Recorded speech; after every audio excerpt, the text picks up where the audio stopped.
Hi, my name's Phil Craig. I'm a writer, a TV producer, a lover of stories, and a connoisseur of scandal.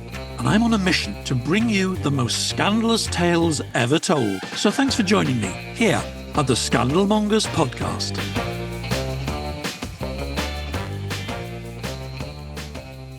It's 2026. Hello, I am back. Happy New Year. Long break, nearly a month, actually, since I last popped up on your feeds or YouTube or wherever you're watching me. Anyways, lovely to see you all. Thank you so much for joining me again. And yeah, Happy New Year. So thought I'd do something a bit different. I think I'll do quite a few different things this year, just following things that amuse me. You know, they don't all have to be absolutely scandalous. They can be just interesting. I think some of the best shows I've done were the ones that were not quite so obvious, certainly the ones that give me pleasure. Anyway, more of that to come this year, but starting with Stephen Moss. Yes, Stephen's an old friend, and he and I, well, we were at university together and did a bit of student journalism, joined the BBC. We'll get into all that in our conversation. But he went down a very different path to me. I made all these super serious current affairs and history shows, very earnest and serious, I guess, all the time. Stephen pursued natural history, which was one of his loves. He'll explain as a child. So he moved away from sort of straight journalism or traditional mainstream news into lots of shows about animals, because the BBC then, and even probably now, was well known for its natural history. And he thrived in that department. And he started writing books, and he became one of Britain's most popular writers on birds. And I think there was a time when I would have said, that's a bit weird. You know, bird watching, they're all a bit strange. The Twitchers, they call themselves, a bit of a cult, a sort of thing for slightly eccentric, older people, mostly blokes, to do. But you know what? As you get older, and maybe also I think as the world has become more interested in nature, bird watching has become more and more popular, not just in Britain.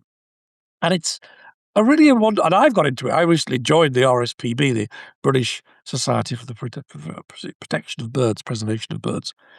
And they have these wonderful places, and it's a lovely day out, and you go and you see nature, and you have a lunch, and an overpriced coffee in their cafe, and you sit in a hide and you stare at some egret or whatever. And it's actually great fun. And you meet people and you chat. And I'm not obsessive. I don't tick them all off on the book, but I think I understand it now. And we have other friends actually who are great birders, and they've taken us to recently a place near Rye in the south coast. And also we were up in the northeast, looking at bothering some birds, and in East Anglia. There's some wonderful places. So yeah, I sort of got a little bit into it. And I thought, well, Stephen has written these best-selling books, and he's got a column in The Guardian, which he's had for decades. Well, the only reason I'd buy The Guardian now, I think. But still, he's a terrifically engaging writer and has a great passion for nature and for animals.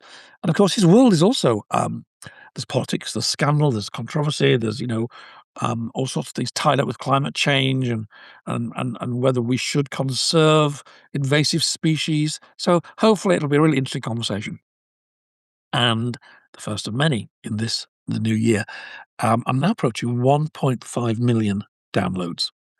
And I think actually nearly half of those are me alone since Andrew left. It was wonderful to have him back for Christmas, and he will be back again, but mostly it's just me. But yeah, 1.5 million in just over 3 years. That is pretty good going.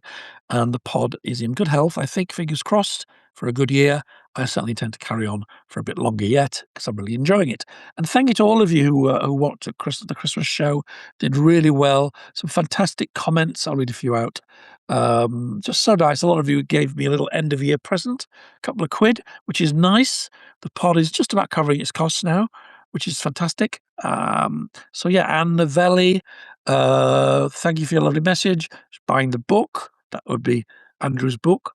Jan White, I love your ramblings, Phil. It was lovely to see Andrew. What a Christmas treat. A Royal Australian, lots of names I recognise. Jennifer Barnes, Carol Woodward. Carol, thank you for your company, really very often, I think, during last year, and for your generous donation. Jennifer Barnes again. Jacinta Allen. Nick Greetham. Hiya, Nick. Thanks for producing fascinating content in 2025, says Nick. Oh, you're welcome, Tina. Jesse, Jan Porter, I immediately ordered the book by Sonia Pannell. Yeah, thanks. I think those of you who stayed with the show, it was very long. Really enjoyed Sonia. It wasn't very well filmed. It was filmed in the back of a room, but the sound was good. And the conversation I thought was really interesting. Pamela Churchill. If you've not checked that out, do so. It's the second half of the Christmas special. Yeah, so Jan Porter liked it. In fact, she said it was fantastic and immediately ordered the book by Sonia Pannell. Oh, so many. Tamara MM7, Caroline McGovern. Hello, Caroline. Merry and blessed Christmas, she says. Thank you. Yes, we did. Jesse4954. Thank you, Jesse, and for your lovely donation. Too many, just dozens. Julie Koenig. Hello, Julie. You've been with me since the beginning, and you gave me a nice little Christmas present. I appreciate that. So, yeah, it was a really successful show. Great way to end the year. Had a break. We did have a good Christmas. Oh, yeah, we had, in that room over there, we had all four of the grandchildren, and we sang carols, and we had presents and all the traditional stuff, and the big turkey dinner, and yeah, so it was good. And we've, yeah, a lot of you still asking about my back, my slip disc that I brought back from Australia. It's still not perfect, but it's so much better. In fact, it's so much better. We booked a holiday in March. We're going to the Swiss Alps. I don't know what we do. We do love our mountains and our skiing. We'll probably do a bit of skiing, seeing how I feel, but we'll certainly do some hiking, ride cable cars, look at the lovely views. Just being in the mountains in the winter, it's heaven. So yeah, all is good. All is good here in Strawberry Hill. Looking forward to your company this year. Thank you for staying with me. Let's go talk about some birds with Stephen. And I'll see you at the end with some news about what's coming up later this year. Okay, bye. Thank you. Welcome to the Australian Bar and to the Scandal Mongers podcast. And so good to see you. Absolute pleasure, Phil. It has been a long time since we last met, but we have known each other for 45 years. We were at university together, where Stephen cut a bit of a dash in the student journalism world, as I remember. And then we both joined the BBC on the same day. We did. I think I was the youngest on the course and you were the second youngest. But I mentioned that to my daughter Daisy, and she said, but he was more successful than you. And I said, yeah, he was. I don't know about that. But thank you for remembering it like that. Yeah, BBC trainees in the autumn of 1982. It seems like a yes. It does, doesn't it? When there were 3 television channels and 2 of them were ours, as someone once said. Yeah, indeed. And since then, you have built yourself a very successful career too in television, natural history program making, and latterly writing very interesting books and columns about your love, which is birdwatching. Yes. Is that the right way of saying it? Yes, birdwatching or birding or birds. Yeah, no, absolutely. It was always my childhood hobby. I neglected it a bit when we were at university because there were other things to do. But yeah, I turned my hobby into my job in my sort of mid-30s, really, which was actually a really good time to do it. Well, I want to get into some, of the more sort of spiky and controversial things in your world. Yes. But I also just wanted to know, because I don't think you and I have ever had this conversation, or at least not for a long time. When did it start for you, this relationship with birds? Literally before I can remember. My late mother, who was a single mum, we lived in the West London suburbs in Shepperton, not far from where you live now. And we went down to the River Thames one day, and I was probably 3 or 4 years old. And we went to feed the ducks, which is something all children have done, your children, my children, etc. And I said to her, "What are those funny black ducks?" And she said, "I don't know, dear, but we've got a bird book at home." And we actually had, I was looking at it earlier today, actually. We had this book, The Observer's Book of Birds. Oh. Which was, and they were coots. These birds were coots. And I was a precocious little child, and I basically learned the book. I started with the pictures, and then I learned the names, and that was it. And my mother, who never had a very strong interest in birds, was very happy to take me to places when I was a teenager and sort of ferry me around the countryside and go on holidays and things. And just wander around and enjoy the countryside while I watched the birds. So yeah, it was always there. So she'd jump in the car and say, What, there's been a report of an unusual bird somewhere. We're going to go and look at. Oh no, this is pre-twitching. I wasn't twitching. We did things like family holidays in the New Forest, and she took me to the Isles of Scilly, which was pretty hardcore. She took me out of school for 2 weeks when I was 14, which, looking back, is pretty extraordinary. And yeah, it was always there. And I actually wanted to I wanted a job that involved birds. And at the time, the only two jobs you could do if you wanted to do a job connected to birds was being a biologist, and I wasn't terribly good at science, or being a warden of a bird reserve, and I'm not very practical. So I sort of put that to one side, studied English, as you know, at Cambridge, became a journalist, became a TV program maker, but it was always there that I wanted to be involved with birds. And then it sort of, it went on from there, really. And can you describe the joy of it? I mean, a perfect day for you would be what? And what would you feel? Well, there's two kinds of perfect days. There's the one where I stay locally to where I live. I go to what I call my local patch, usually with a couple of friends, and we have those conversations where, as my friend Graham says, we put the world to rights. We sort of chat about what we've been doing in a way that men do, where it's not terribly emotional, but it's sort of companionable and pleasant, like a lot of hobbies, like detectorists. If you watch Detectorists, Yes, I did. Yes, I did. It happens to be about metal detecting, but they could be. And people say about fishing, it's just a chance for blokes to either be alone or with another bloke at a can of beer. Exactly. And then the other perfect day is to do what I did back in October, is go to Guyana and take a 3-hour boat trip along a river with some equally mad American birders and a guide, and see a harpy eagle, which is one of the most astonishing birds in the world, sitting on its nest. It was a baby harpy eagle. It was about the size of a Volkswagen, this massive, great thing. So they're my two perfect days. So the localness, the watching the changing of the seasons, the unpredictability. Our lives are incredibly predictable, and what birding gives you is a sort of unpredictability within a framework and a structure, which I like. So I do keep lists, and as a friend of mine once said, Stephen keeps lists of lists. I have lists of the birds I've seen in my garden. I have my world list. I have most things in between, So it's a very birding thing. I hesitate to say it's pretty much a male birding thing. There are, fortunately, far more women birders now than there used to be. It's much, particularly amongst the younger generation, it's much more egalitarian. It's much more diverse in terms of ethnic and racial background, and it's always been fairly diverse socially. It's not an upper class pastime. It's always been something that people have done from all backgrounds, but it tended to be white and male for a very long time, and that's changed for the better.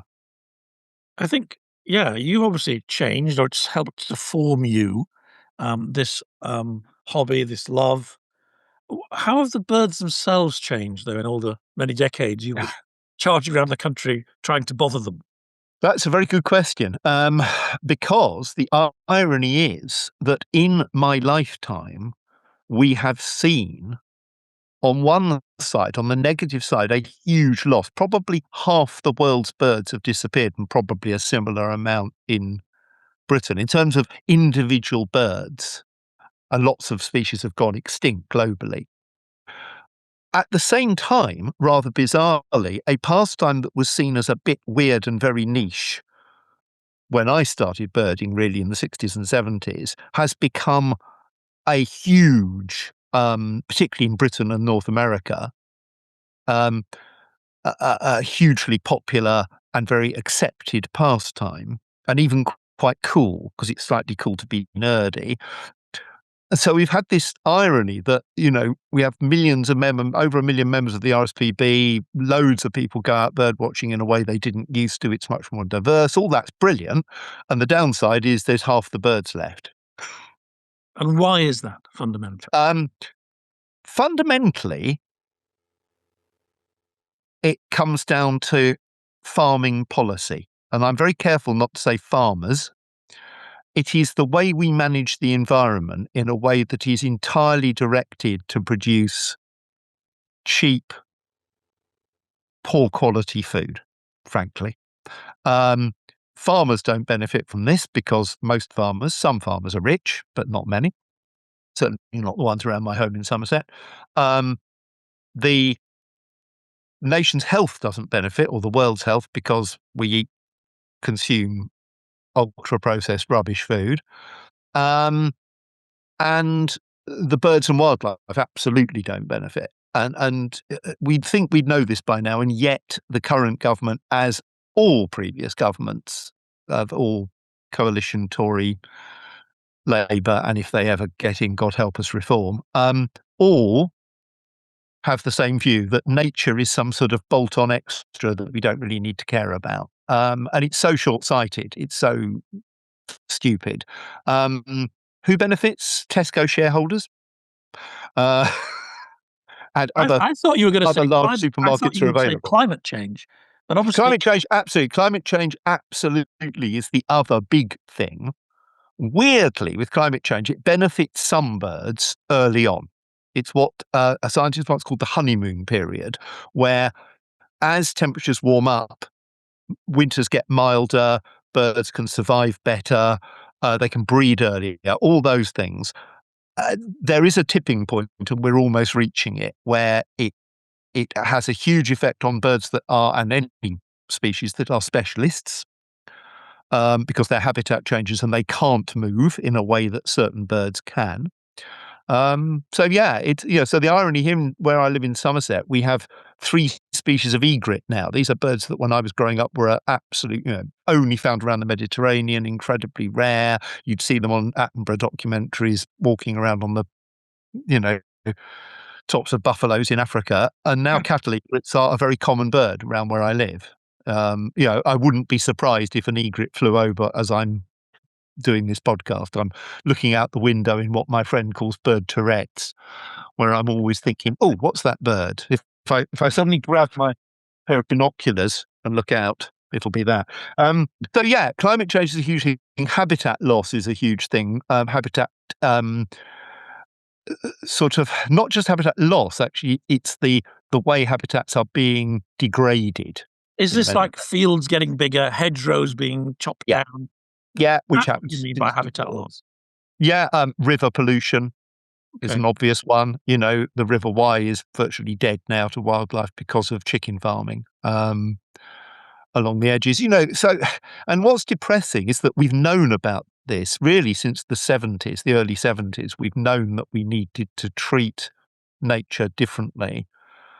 And it's not just for our benefit. It's not some sort of elitist Western thing. It benefits everyone. If soil isn't being degraded because we farm it properly, then you get better food, it lasts longer, and the wildlife benefits.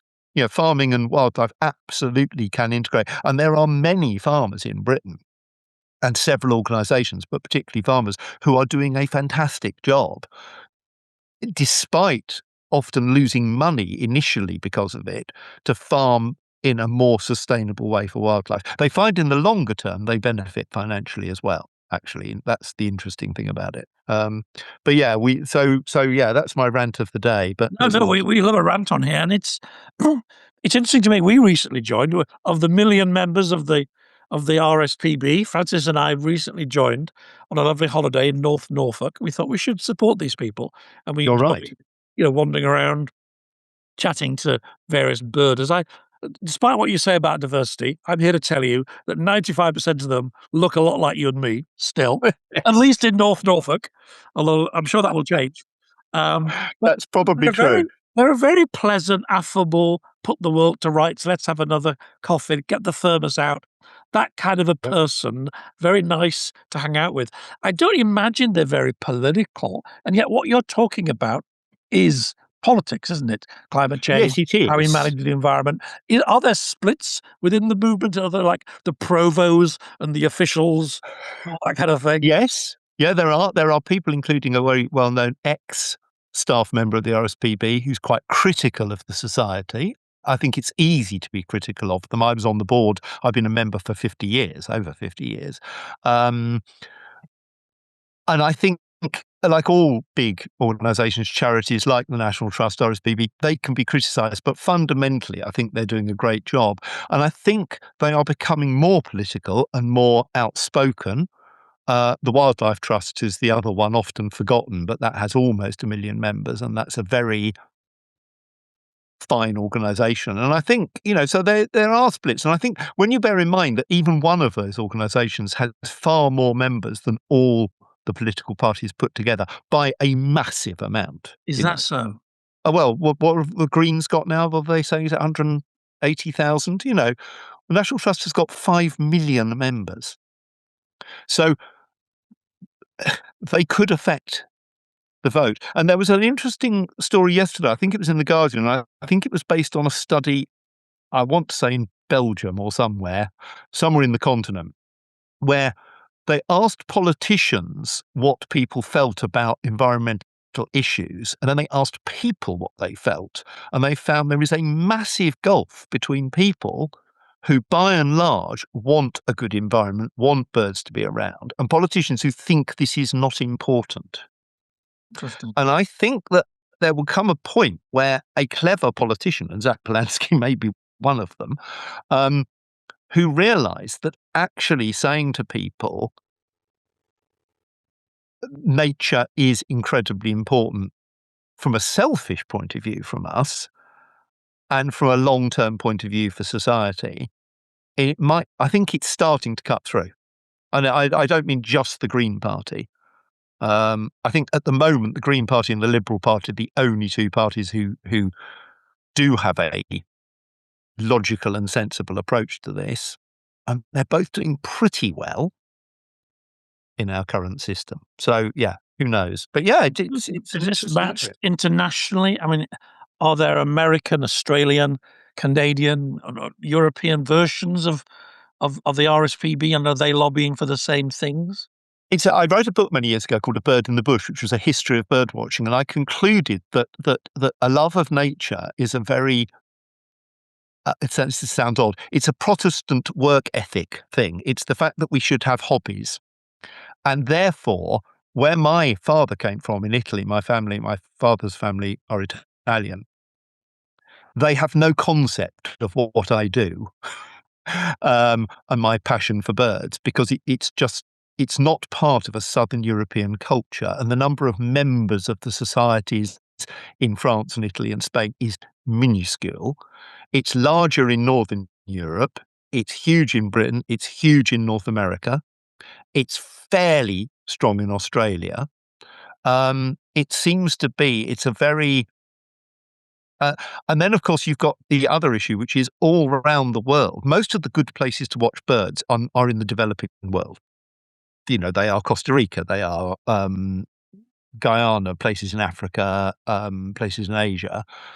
And where there is an awful lot of economic pressure to destroy land, several countries in particular have realised that the money you get from wildlife tourism is a very important thing. Costa Rica is the very famous example. But I was in Ecuador a couple of years ago, and Ecuador, there's an awful lot of farmers who are converting their land effectively to nature reserves and making more money and doing less work than they were when they were effectively subsistence farming. So that's an interesting issue. So, it's, I mean, politics absolutely comes into this, as it does with everything. But North America is very strong on birding and very strong on bird conservation and environmentalism until recently. Yes, well, no, of course, the national park movement in America in the turn of the century, the 20s, the 1930s, was huge. Absolutely. And they got some big scary birds to keep going as well. And like little sparrows. Yeah, well, they've got a lot of sparrows. They've got about 30 species of sparrow, none of which you can tell apart. And they've got bald eagle. Bald eagle is a very fine example of massive conservation success, a bird that in the early 20th, mid-20th century was going to go extinct. and didn't, and is now all over the place, So America has had successes. They're a bit different from us. There's a lot of hiking and walking in America. I mean, it's true here as well, but wilderness is a big thing there. Yes. National Well, park. when we hike and walk in Norfolk, we're not in danger of being eaten by a bear. No. I must remind you, America. Phil, you said you and Francis, of course, came birding with me once. You may recall this. It's a long time ago, soon after we moved to Somerset. I do remember. Years ago. And we went for a lovely walk in May along an old railway line that runs through some nature reserve, former peat diggings near us, which are very famous nature reserves. And you said afterwards that it was like going out with a small toddler who kept stopping and had a strange interest in details of things, whereas you wanted to go on a walk. And I've quoted that often since. I think it's very interesting in that, someone once said golf is a good walk spoiled. And birding's a bit like that. I can go out birding and walk about a mile and be out for 3 hours. No, that's interesting, isn't it? It's an easily distracted toddler. I think I've become that person as I've got older. Yes. As well. But okay, so we love birds, you love birds, we should all protect birds, but really all birds? I mean, what about these horrible green things that are taking over where I live? Yes. I mean, they're invaders, they're not a native species. Shouldn't we just be getting rid of them all? Come on, Stephen. The parakeets is a very interesting debate. I'm quite fond of parakeets because growing up in Shepperton, that was one of the hotspots for them in the late 70s when they weren't even an official British bird. That happened in the 80s. And we would see them occasionally, and it was very exciting to see this exotic bird, And then they have grown in, hugely in numbers. They're now in cities like Manchester and Newcastle and Leeds, which is interesting. And they don't seem to be in between, which is weird. And there's lots of wonderful myths about them, about the fact that Jimi Hendrix let 2 of them go out of his flat in Carnaby Street in 1969, or they were released on the set of The African Queen and all this. Do they cause harm to birds? The jury's slightly out on that. They might do for some things, hole nesting species. But if you look at, say, the jackdaw, that's really common in Richmond Park, where the parakeets. Yes, we were there 2 days ago. Lovely winter walk. Lots of jackdaws. Lots and lots of parakeets as well. Yeah, and the two, they both nest in holes. So clearly the parakeets are not affecting the jackdaws. Sometimes birds that nest in holes, you will get a parakeet in first. They breed very early because they're from India, where up in the Himalayas. So they're actually tough birds. So it's quite possible they raise their brood and then jackdaws move in to the same hole. So, who knows? But it's a tricky one. It's the use of words like aliens and don't belong here, of course, has a very dark connection with our view of human immigrants, which is obviously extremely topical at the moment. And most scientists and birders try to avoid using words like alien species now, or invasive species. They do about plants. Yes, they do about plants. They're again. Just killing a plant isn't the same. The poppy is an alien plant. The poppy came over sometime probably in the late Iron Age or with the Romans and it's an absolutely, one of the most iconic wildflowers in Britain. Hares are non-native. Rabbits are non-native. Most people know that. Pheasants certainly are. It's a tricky one. We have an environment in Britain that has constantly been changed by humans. We are not a Pacific island where if you introduce a non-native species, it will destroy everything. Well, that's interesting. So we have and it doesn't happen here. Of people, things find it their own level. They kind of work it out. They particularly do in a country where the habitat has changed dramatically. So wild creatures have had to be adaptable, and B, there's been a lot of natural invasive species, if you like, with the egrets that arrived. Are they natural? They've come because of climate change. So you could argue not, but they weren't put here. So these are tricky areas. When they first introduced red kites into Britain, birders were amongst the most hostile to it because they were like, well, we won't be able to count them on our lists because they were brought here. Well, no one thinks that now. This is a bird that my mother and I drove through Wales for 3 days looking for back in the 70s and finally found one. and now they're absolutely everywhere. And then people, They are, and they're remarkably beautiful. I mean, yes, and then people say, "Oh, they're gorgeous. eating our children or our dogs or whatever," and it's like, no, they're not. They're not. People just say a lot of nonsense about raptors in particular, but They're nothing yeah, like as dangerous as the seagulls at Hastings, which will get you put on ships. And we've been living with them for a long time. yes, exactly. And why are they there? Why are gulls in particular both eating, stealing food in Hastings and St Ives and places, but also nesting on roofs in Bristol and Cardiff and indeed Bridgewater near me? I don't know. Because we have taken all the food out of the sea, so they can't follow fishing trawlers anymore, because the way fishing trawlers work, they don't ditch. They don't ditch loads of stuff off the back of the boat anymore. So we force them to come into these places. And when they arrive in a city and they see a roof, they think, well, hang on, if I nest there, I wonder, they don't think this way, but this is how it works. They nest on a roof, and instead of, if they were on the coast, they might raise one young because they'd be predated by larger gulls or other things, foxes and things. If you nest on a roof in Bristol or Cardiff, you're not going to get predated. And so they are, urban gulls are growing in numbers. We don't like that. We don't like birds out of place. Seagulls belong in the sea. Mm. And it's, again, the social, I'm fascinated. The thing that fascinates me more than anything, and this is my excuse of not being a scientist, is that I'm fascinated by the social and cultural aspect of birds, how they relate to us. And when I say us, I don't mean bird watchers, I mean everyone. Mm. And it's such a, deeply fascinating topic. And most of my recent books, like yours, have been histories, less formal histories than yours, but they've been histories of bird names or histories of our interaction with birds or histories indeed of a bird, like the robin or the starling.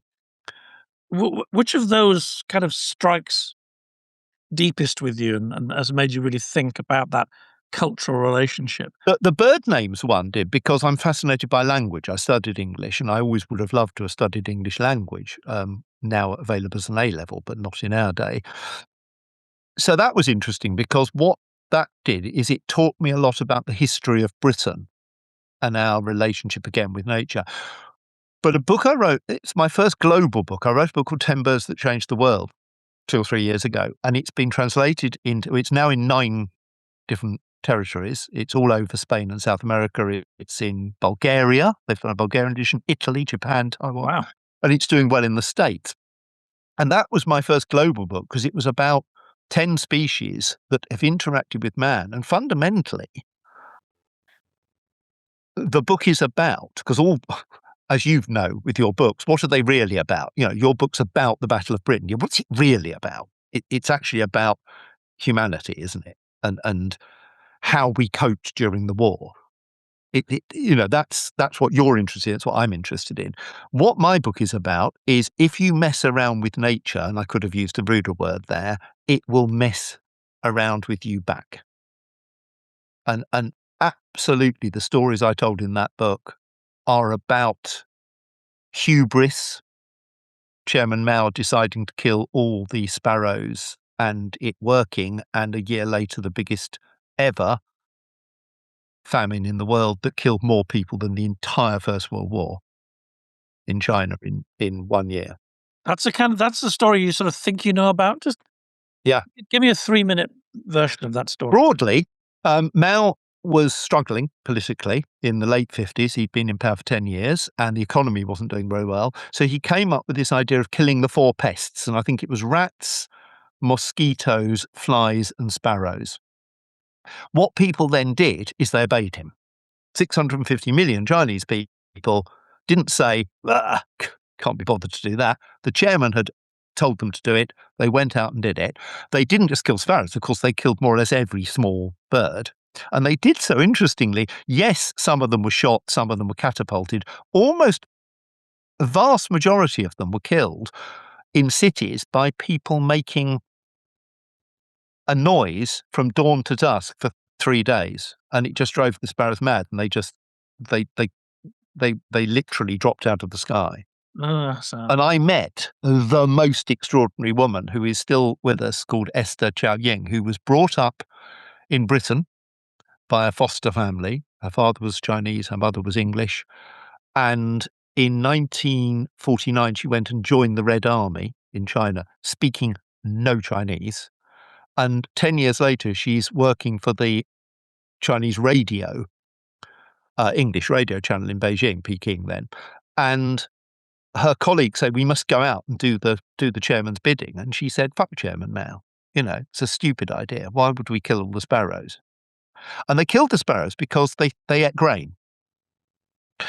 They didn't realise that when sparrows, and this is the tree sparrow, bizarrely, a sort of equivalent of our house sparrow there in Asia, when tree sparrows nest in the spring, they feed their young, like all seed-eating birds do, on insects. So that following year, all the insects thrived and ate all the grain. So it just destroyed crops, basically, all crops, fruit, everything. And did they realise? Did they work it out? Oh God, we yeah. Two scientists did, and guess what? They went to the government and said, this really isn't a good idea. And the government stripped them of their job and sent them to detention camps. Oh my goodness. And years later, after Mao died, one of them became the leading Chinese ornithologist. And Esther was kicked out of China, and she went back many years later after Mao had died. And she said, she told me this great story. She said, in her little cottage in Muswell Hill, utterly incredible. We sat in her garden, and she said, well, I made a mistake. She said, I went out to a village out in the countryside, and they worship Chairman Mao. They still do, she said, in the villages. This was about 1980. And she said, I made the mistake of mentioning that I'd once danced with Chairman Mao. And I was like, what? And they said, yes, it was soon after I arrived, and I was at some do, and he asked me to dance, so I danced with him. And she said, for 3 days, people came to see her and touch the hem of her garment, and this woman touched Chairman Mao. Yeah, incredible woman. She happens to be David Gilmour of Pink Floyd's mother-in-law. Golly, Polly Sampson's, the novelist's mother, and she's absolutely brilliant. Yeah. Did they reverse the policy in the end? Did they say yes, they did. Birds. A year later, they sort of birds, stopped. please. Yeah, but it didn't work for a long time. She said that there were no birds in Beijing for years, no small birds. They've come back. Tree sparrows are now very common in China, but small birds can, if you take away the thing that causes their decline, they can bounce back very quickly. Right. If you have a hard winter, like in '63, which you and I don't quite remember, but lived through, all the wrens, 90% of the wrens died. Well, within 2 years, they were back to normal numbers because, small birds can breed and they're adaptable. So in the long term, it was more a disaster for the Chinese people than it was for the birds. What were the other favourite stories from the book? Oh, gosh. I'll put a link to this book in the bio, by the way, for people who want to read and buy your books, and I recommend them there. As you can tell from Stephen, from this interview, he's a great communicator, and he puts a lot of himself and his soul into his writings. I do. And I learn a lot, actually. I mean, I learned a lot from that. I'd heard that story as you had. Most people haven't, or only have a vague knowledge of it. But yeah, when I researched it, the guanay cormorant is a good story. That's the bird, one of the few birds that's named after something it produces for us, poo, fertilizer. That changed the countryside. Fertilizers were used much earlier than I'd thought in Britain in the late 19th century. Effectively created modern day farming. So that was a downside. Probably the most controversial chapter. Well, put it this way. I went to the United States 3 times last year, for the first time for 20 years.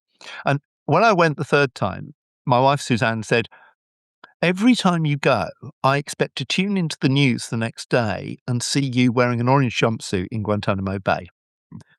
Because one of the chapters in the book on the bald eagle is the history of the bald eagle in America, which is quite controversial and quite interesting in many ways.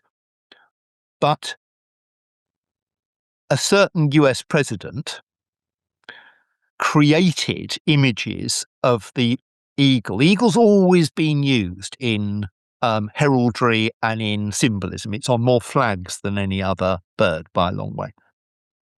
And all eagles look, let me make sure I get this right. As you look at them, if you look at an eagle, it's looking left in symbolism, except the double-headed German eagle. So the Romans, the Holy Roman Empire, all sorts of nations and states have used the eagle as a symbol. Only two groups of people have used the eagle looking the other way, and they are the Donald Trump's Republican Party and the Nazis. Oh, goodness. And Trump literally created a T-shirt when he was campaigning in 2016, I think it was, with a very nice young woman wearing it, looking very, jolly. And it is a T-shirt of an eagle perched on a circle, facing in the same way as the Nazi eagle. And inside the circle is the American flag. And it is an exact copy of one that has the swastika in. I mean, I find it hard to believe that's intentional, but maybe it was. I don't know. Well, I thought that. And then what happened was that a lot of two groups of people protested very loudly, Democrats and Jewish groups. And the Jewish group said this is a Nazi symbol, as is Make America Great Again, or America First was Charles Lindbergh's. Oh, that's true in the 30s, yes. Right? So what Trump did was that he did this symbol, people protested, and he said, you are being disloyal to the American flag and the American national bird. So I think it was absolutely deliberate. If you have a look at the pictures in the book, you can see it. I will. No, and the book's selling quite well in America. It's sold about 20,000 copies. So, yeah. Well, I'll put a link into your books. And I thank you for this. How lovely to talk to you and to get a sense of your undimmed passion all those years later for this subject. Well, I think, as you say, you always had a passion for the Second World War and its history, and you've turned that into my retirement project. Which is lovely, And I heard you saying the other day, I listened to your podcast, and that lovely point where you said that when you went out to Australia, of course, you know very well, and I know pretty well now, that the community you were with reminded you of television. Mm. And I remember when I left the BBC, I got redundancy back in 2011 after nearly 30 years, man and boy, more than you get for murder nowadays. Suzanne said to me, you're not going to miss making the programmes. Well, I did carry on making programmes for a few years. But she said, you're not going to miss that. You're going to miss the people. You're going to miss leading a team and running a team.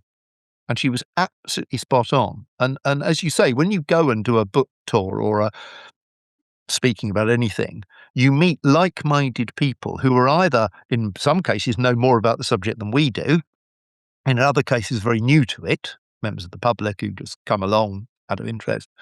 And I think, again, that's why we communicate. Someone once said to me, what are you going to do after you leave the BBC? And I said, well, I'm going to become an evangelist for nature. Mm. It's this idea of converting people to a subject or an interest that you have, a passion that you have. And I think the older we get, the more we become aware that we're doing that. And the other thing I didn't say about nature, you were right about, you're right, if you go out to Norfolk, it is still pretty much older people, 70% men, 30% women, a few kids, whatever. But a lot of places now you do see a real diversity. You come to the Global Bird Fair every year, a wonderful event in Rutland, been held for over 30 years now. And it is full of young people, full of people from all over the world, which obviously makes it diverse to start with. But it now has a diversity of a lot of younger people who've been inspired really to go beyond birds and birding to conservation and environmental work or passion. So they're podcasters, they're, conservationists, they do all sorts of things. And that for me has been a real surprise, and B, something that makes it feel worthwhile what we've done. Well, no, you have contributed to it in your programs, in your books. You have been. a bit of an Old Testament prophet about this stuff. Well, thanks to Bill Oddie, of course. As your hair gets whiter as well, it helps. A sage, not a prophet. Yes, veteran. What's that word? No, well, no, you do a lot, and I do recommend thank your you. books to the people listening to this, and you'll get a sense of Stephen's character and his great knowledge through them. And I thank you for your time, and I hope it's not too long before we prop up this bar again, Absolutely. you and I. Yes. Are you in Twickenham or Australia? I'm in Twickenham, Yes. Well, look, next time not too far away from Somerset. we'll meet up and Yes, love to your you and wife the and your family. burgeoning family, your 3 lovely children who are now, as you pointed out, in their 30s, as are mine. Yeah, my twins are 40 next year. Oh, no, this year. Oh, my goodness. Yes. See you, mate. Yes. Care. Love to your family. Bye. And you. Bye. Just a lovely bloke. I think you get a sense there's a lot of emotion and thoughtfulness in Stephen. It was so nice to catch up with him. And yeah, we're going to go and see him. We can do another of those walks where he stops every 5 minutes. So I'll now be stopping too and saying, what's that? Is that a lesser bearded thingy? Oh, no, it's the bigger crested thingy. But yeah, it is. It's hard to explain. If you don't get it, you don't get it. But it's actually quite a lovely way to spend some time. Yeah, so I hope you enjoyed that. Lots more where that came from. Got some really interesting different things planned. Made friends recently with an Australian writer, Caroline de Russo, who is a sort of pundit on all things royal. She's more than that.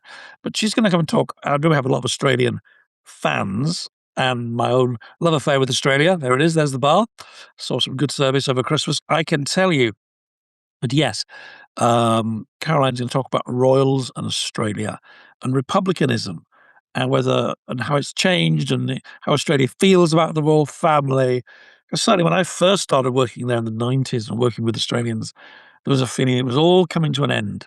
And then there was the big referendum when they decided to keep the British monarchy as the head of state, which is an astonishing thing when you think about it. A country that's confident and successful on the other side of the world actually chooses to have as its head of state people born through an accident of birth on the other side of the planet. I mean, when you say it like that, it sounds a bit weird, but actually, there's all sorts of reasons why they did keep it: historical, political, cultural, emotional. And I think since then, a lot of things have happened and changes. Obviously, Diana disappeared off the scene. She was very popular in Australia.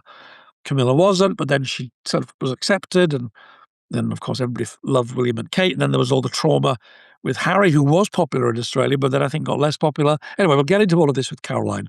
Fascinating talk. I know a lot of you, like me, are very interested in the continuing soap opera of the Royals. And in fact, I should have said this at the introduction. I did watch some of Harry. I didn't watch it. I read Harry's latest testimony in his court case.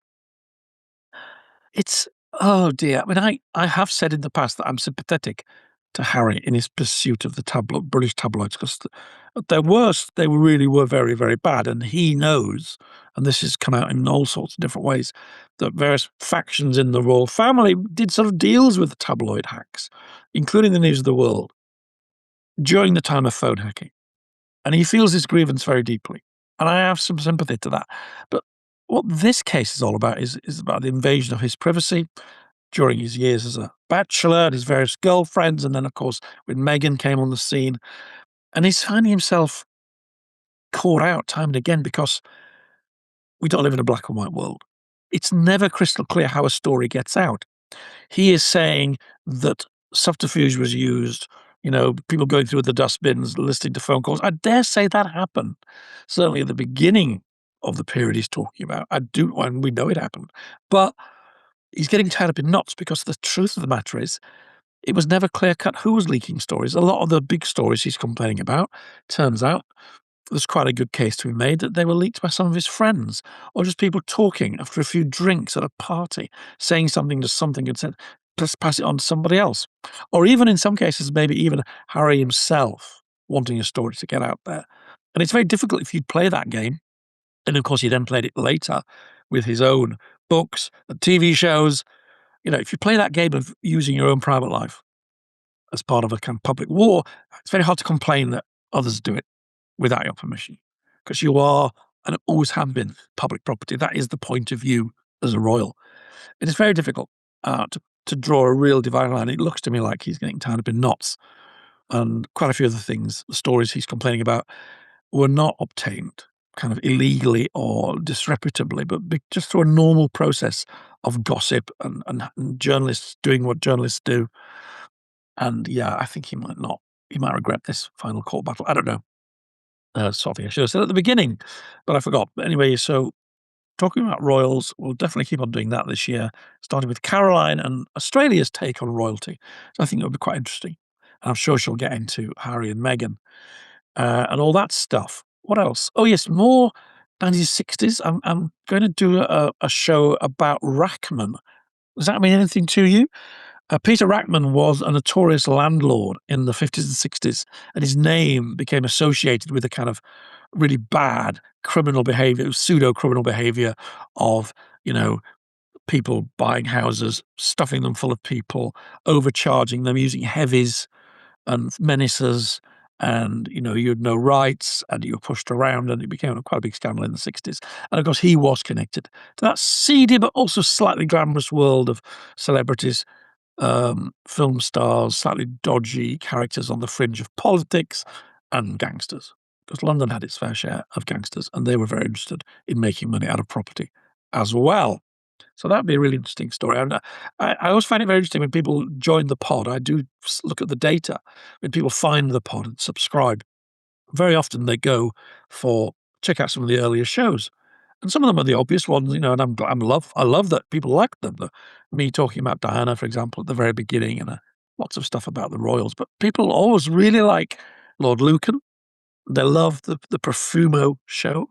It continually gets people getting interested. People are interested to find out more about him and that world of the swinging 60s that was also very sordid and rather dangerous. And Britain was just about to kind of explode with the Beatles and pop culture and Carnaby Street, but there was also kind of all sorts of dodgy things. It's a very interesting time. And I think maybe if you're the age I am, it's your childhood now. I was 3 when the Beatles' first record came out. I was in 2 or 3 when Profumo was in the news, or 4, I can't remember. Anyway, so we'll do Rackman, swinging 60s, sordid 60s, more royals, more slightly surprising things like Stephen and Birds, and we'll have a jolly good time. Thank you very much for watching the show. Hope you enjoyed it. Please keep liking and please keep commenting. I do try to read all the comments. And if you've got, if you can spread the word and you like the pod, please do. We can always do with some more subscribers. 14,000 now, which is pretty good. I was very, very, very excited to get 1,000 and really excited to get 10. We're now 14, and that is wonderful. And thanks to all of you who made that possible. And I hope you enjoyed this show, and I hope to see you soon. It'll be in 2 weeks' time. Okay, take care. Bye. This has been a Podcast World production. If you want to contact me, write to team@podcastworld.org, placing Scandal Mongers in the heading, or you can reach out via the social media links in the show's bio. And if you've enjoyed this episode and you want to support the show, please consider taking a few seconds to hit the donate button found just below this video. Many thanks, and see you next week.